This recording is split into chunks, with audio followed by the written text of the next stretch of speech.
This is episode 32 of the Creator God Theory of the Atonement.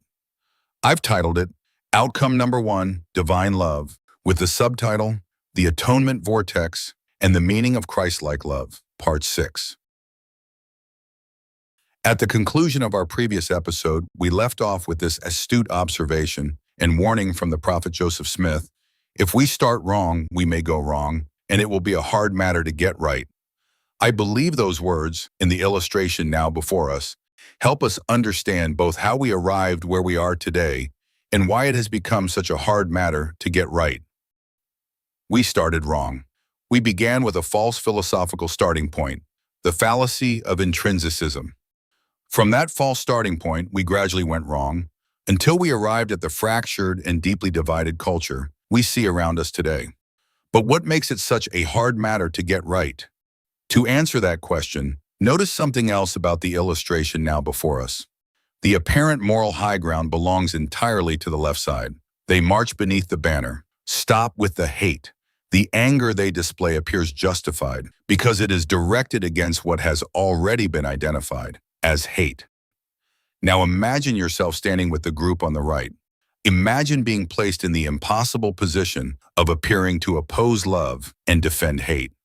That is precisely the position in which this rhetorical framework places anyone who challenges the prevailing definition of love. In other words, before the two sides ever meet, the categories have already been defined, and the moral labels have already been assigned. One side is identified as morally virtuous and is celebrated and praised. The other is identified as morally reprehensible and is shamed and shunned. This is not a moral discussion. It is a moral clash. The rhetoric war has already been won before the clash between these two sides even begins. And that is precisely why it has become such a hard matter to get right. When the categories have already been defined, when the moral labels have already been assigned, and when one side has already secured the moral high ground under the banner of love, while the other has already been portrayed as defending hate, recovering the proper starting point becomes extraordinarily difficult. Yet that is exactly what we must now attempt to do. Let us begin by returning to the very starting point of our previous demonstration. We concluded that if we are ever to find a way out of this fractured cultural edifice and the cultural war it represents, we must return not to the latest arguments, but to the earliest assumptions. And so we return to what almost everyone agrees upon. Everyone agrees. Love is good. Hate is evil. Now, at first glance, those statements appear entirely unobjectionable. In fact, I suspect almost everyone listening to this presentation would readily agree with them. But notice what happens when we stop simply repeating those words and begin asking what they actually imply. If we say without qualification that love is good, what have we really said? Have we merely said that some expressions of love are good? No, that is not what the statement says. The statement simply says, love is good, and if love is good without qualification, then the implication is that love is always good. Likewise, if hate is evil without qualification, then the implication is that hate is always evil. Now let us take one more step. Why would love always be good? The only possible answer is that goodness must reside within love itself. In other words, love is not merely good under certain conditions or in relation to certain purposes. Rather, love is intrinsically good. Likewise, hate is not merely evil under certain conditions or in relation to certain purposes. Rather, hate is intrinsically evil. And that brings us to the very assumption we exposed in our previous episode, the fallacy of intrinsicism. The belief that goodness or evil resides within the thing itself, independent of who it benefits, the purpose it serves, or the outcomes it produces. And that is precisely what I want you to see. The fallacy of intrinsicism was already embedded within the unqualified statement. Everyone agrees love is good, hate is evil. Everything else simply followed from that hidden foundational assumption and false starting point, intrinsicism. Hence, we started wrong. We went wrong. And that is precisely why it has become a hard matter to get right. To see why it has become such a hard matter to get right, consider this graph which I have titled, The Way Out. Notice first the left side of the curve. This represents the position in which we presently find ourselves, behind the curve. Notice also that I have labeled this the inherited framework because this is the framework we have inherited and largely accepted without question. Within this inherited framework, love and hate are viewed through a good and evil framework. The assumptions are already in place. Love is the answer. Stop with the hate.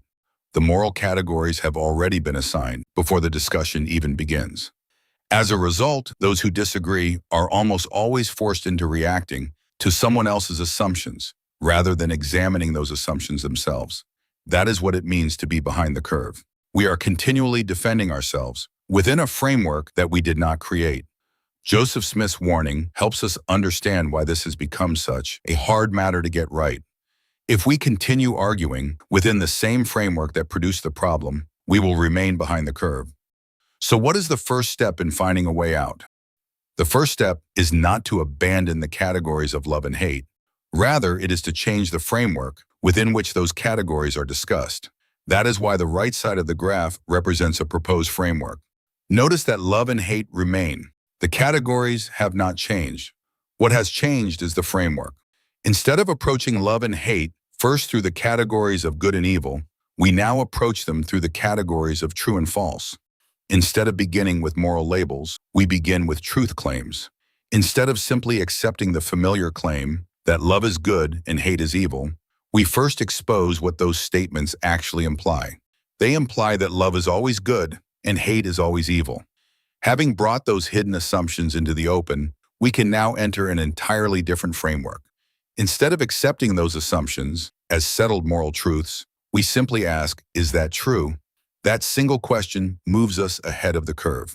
Instead of reacting to inherited moral labels, we begin examining the truth claims upon which those labels rest. And that is the first step in finding a way out of this fractured cultural war. But it is only the first step. To help keep us oriented, I have summarized what I believe is the way out on this slide. Notice that it consists of two parts. The first part is strategic. The second part is philosophical. Let us begin with part 1. On the left side of the slide, under the heading Part 1 Strategic, I have written the question, how do we level the playing field? The answer is straightforward. We change the framework. Instead of approaching love and hate through the categories of good and evil, we approach them through the categories of true and false. Instead of reacting to inherited moral labels, we examine the truth claims upon which those labels rest. In doing so, those who have been fighting uphill are finally placed on a level playing field. That is the strategic part of the way out. But strategy alone is not enough. Once the playing field has been leveled, we must still answer the deeper philosophical question. Notice now the right side of the slide. Under the heading Part 2 Philosophical, I have written the question, how should we understand love and hate? Our answer is this. Love is relational, not intrinsically good. Hate is relational, not intrinsically evil. Those are important conclusions, but they are not conclusions I expect you simply to accept.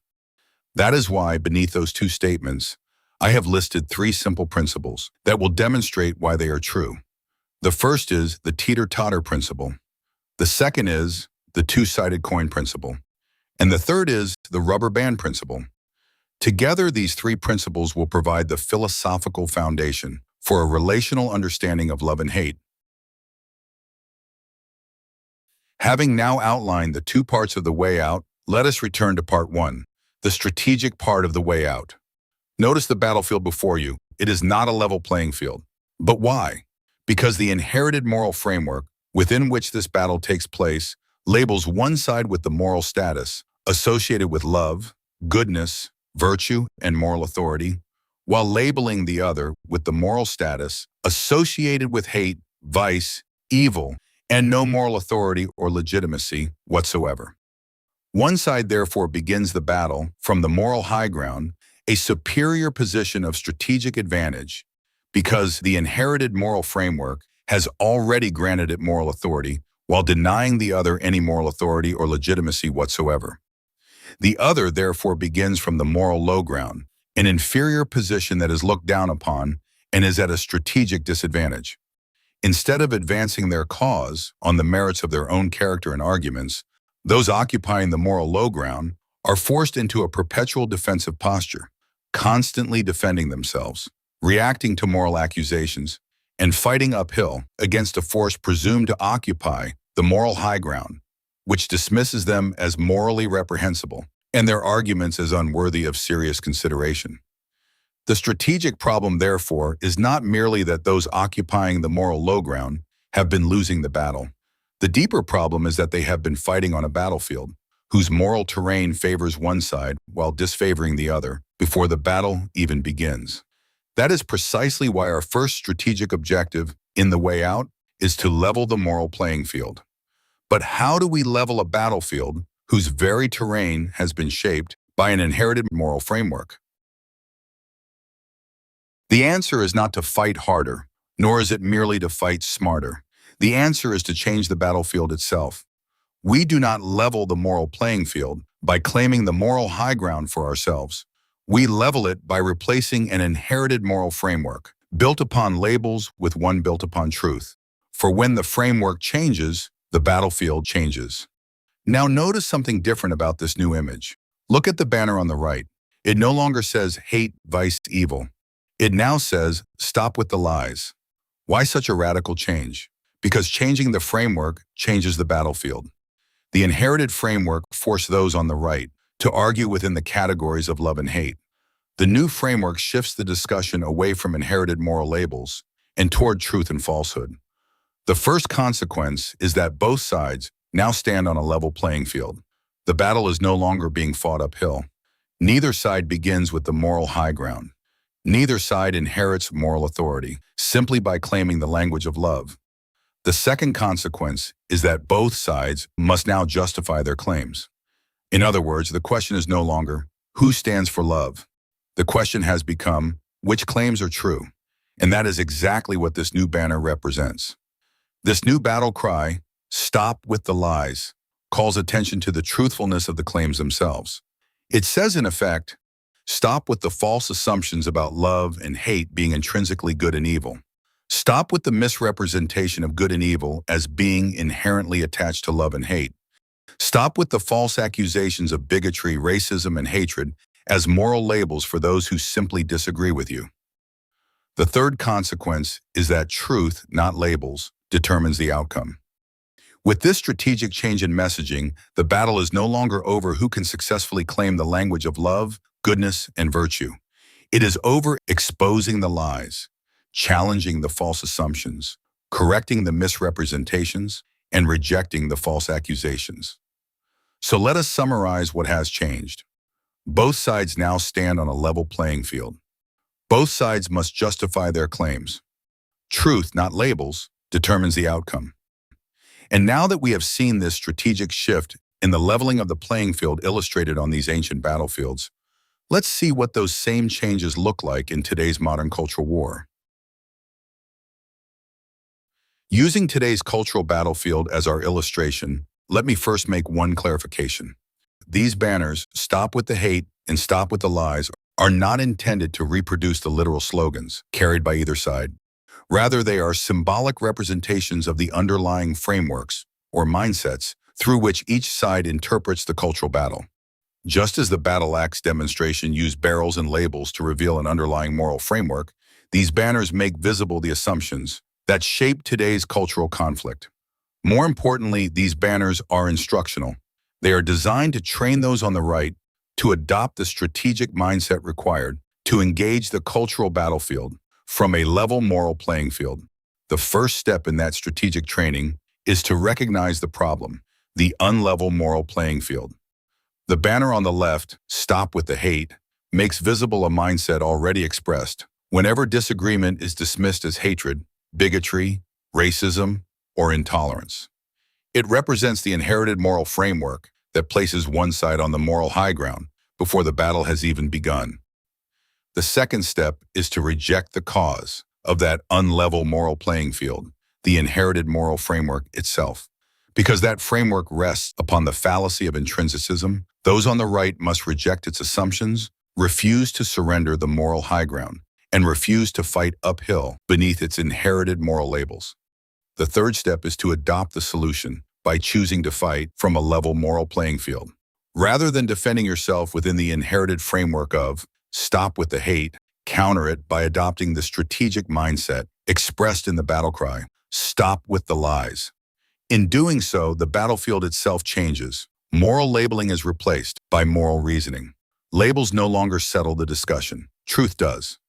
The fourth step is to fight strategically, not defensively. Once the battlefield has been leveled, refuse to let the inherited framework dictate the terms of the battle. Maintain the strategic initiative by requiring those who continue to rely upon that framework to defend its underlying assumptions, justify its moral labels, and support its accusations with reason rather than assertion. For example, you say love is always good and hate is always evil. On what basis? How do you reconcile that claim with the scriptures, which declare the love of money to be the root of all evil, and the love of this world to be idolatry? If love is always good, how can the love of money itself be the root of all evil, and the love of this world be idolatry? Notice what just happened here. We are no longer defending ourselves against inherited moral labels. We are requiring the inherited framework itself to defend its own assumptions. That is what it means to fight strategically, not defensively. Finally, those on the right must always remember that they are marching under the banner, stop with the lies. The words on that banner become their strategic battle cry, continually calling them to recognize the problem, reject its cause, adopt the solution, fight strategically, not defensively, and never surrender the moral high ground before the battle has even begun. In short, they are continually reminded that truth, not inherited moral labels, determines the outcome. With that, we have now completed part 1, the strategic way out. Throughout this first part, we have answered the question, how do we level the moral playing field? We have learned to recognize the problem, reject its cause, adopt the solution, fight strategically, not defensively, and march under the banner, stop with the lies. We are now ready to turn to part 2, the philosophical way out. Under the heading of part 2, I have written this question, how should we understand love and hate? Our answer is this, love is relational, not intrinsically good. Hate is relational, not intrinsically evil. In other words, love and hate are neither intrinsically good, nor merely subjectively good and evil. They are objectively and relationally good or evil, according to whether they conform to the objective requirements of life. Those are important conclusions, but they are not conclusions I expect you simply to accept. They are conclusions that must be demonstrated. That is why, beneath those two statements, I have listed the 3 principles that will provide the philosophical foundation for a relational understanding of love and hate. Before we conclude this episode, however, let me briefly expand on each of them, so you can see where we will be heading in our next episodes. The first is the teeter-totter principle. It answers the question, how are love and hate related? Our answer is this, they rise and fall together. There we will discover that love and hate are fundamentally different from opposing realities, such as good and evil, right and wrong, or life and death. Rather than standing opposed to one another, they are inseparable relational responses that always rise and fall in direct proportion to one another. The second is the two-sided coin principle. It answers the question, why do they rise and fall together? Our answer is this. They are a twofold response arising from our hierarchy of values. There we will discover how a single hierarchy of values simultaneously gives rise to both love for what advances our highest values and hate for what threatens them. Finally, the rubber band principle answers the question, what determines the proper limits of love and hate? Our answer is this. The objective requirements of life establish their proper limits. There we will discover that neither love nor hate can be stretched beyond the objective requirements of life without becoming disordered and ultimately destructive. Just as stretching a rubber band beyond its breaking point ultimately destroys its identity as a rubber band. Together, these 3 principles will provide the philosophical foundation for replacing the inherited intrinsic understanding of love and hate with an objective relational understanding. In our next episode, we will begin with the first of these 3 principles, the teeter-totter principle, as we answer the question, how are love and hate related?